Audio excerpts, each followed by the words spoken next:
Baghdad اور کاظمین کو الوداع کرتے ہوئے ہم اب ہمارا سفر جو ہے وہ کربلا کی طرف ہے انشاءاللہ۔ ابھی ہم بغداد کی سرزمین پہ ہیں اور آہستہ آہستہ ہم کربلا کی طرف بڑھ رہے ہیں۔ ہمارا موضوع چل رہا تھا 67 کا، حسد، کینہ، جادو۔ جب آخری حد تک بہت زیادہ بڑھ جائیں اور اتنا کینہ، اتنا حسد ہو، اتنا کینہ، اتنا حسد ہو کہ انسان کہے کہ بس یہ زندہ ہی نہ رہے، اگر رہے تو عبرت بن جائے۔ اس عبرت بنانے کے عمل کو، یہ لفظ میرا یاد رکھیے گا، اس عبرت بنانے کے عمل کو، اس عبرت بنانے کے عمل کو 67 کہتے ہیں۔ اس عبرت بنانے کے عمل کو 67 کہتے ہیں۔ عبرت بنانے کے عمل کہ بندہ جو ہے وہ عبرت بن جائے، چاہے وہ رزق کا معاملہ ہو، چاہے صحت کا معاملہ ہو، چاہے وہ گھر سے بے گھر ہو جائے، در سے بے در ہو جائے،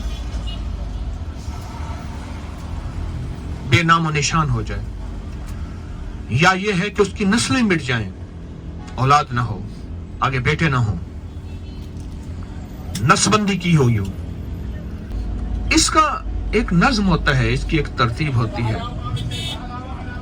زندگی کا بہت حصہ میرا 67 کی گتھیوں کو سلجھاتے گزرا، 67 کے ساتھ لوگوں کے معاملات، عبرت کا انداز گزرا۔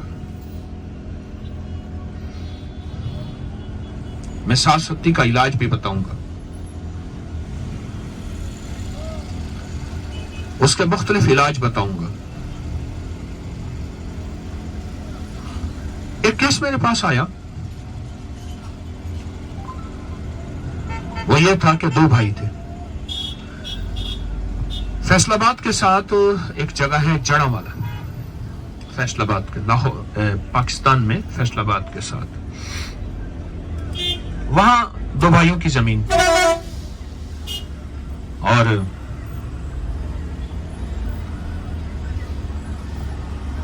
دو بھائیوں کی زمین تھی۔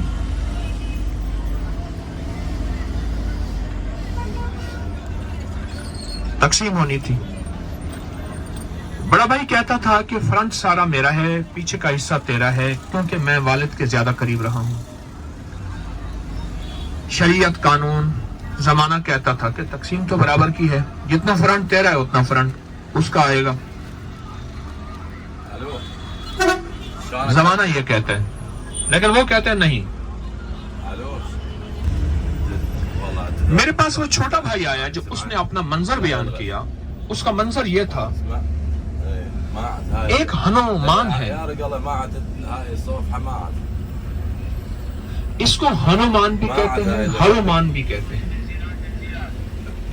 ہنومان بھی کہتے ہیں۔ اس کی شکل میں نے سادھو بیلے میں دیکھی اور سندھ کے اندرون شہر کے مندروں میں دیکھی۔ ایک بندہ ہے، اس کا سارا جسم بندر کی طرح ہے، اس کا نام ہنومان ہے، اس کا سارا جسم بندر کی طرح۔ وہ کہتے ہیں میرے گھر میں پھرتا ہے، مجھے اور میری بیوی کو نظر آتا ہے، باقی کسی کو نظر نہیں آتا۔ ہم جو پکاتے ہیں اس میں ہمارے سامنے پیشاب کر دیتا ہے، ہمارے گھر میں جو چیز کہیں سے آتی ہے پیشاب کرتا ہے، بالکل ننگا پھرتا ہے، بڑے بڑے بال ہیں اس کے جسم پہ، اور مجھے اور میری بیوی کو ناپاک کرتا ہے، تشدد کرتا ہے، اور ہمیں وہ پیشاب والا اس کا سب کچھ کھانا پڑتا ہے۔ کیوں؟ ہم دنیا کی کوئی بھی چیز بنائیں اور پکائیں، دنیا بھی کوئی بھی چیز، اس میں اسے پیشاب کر دینا ہے، کوئی بھی چیز دنیا کی اس میں پیشاب کر دینا ہے۔ لہذا مجبوراً ہمیں جو ہے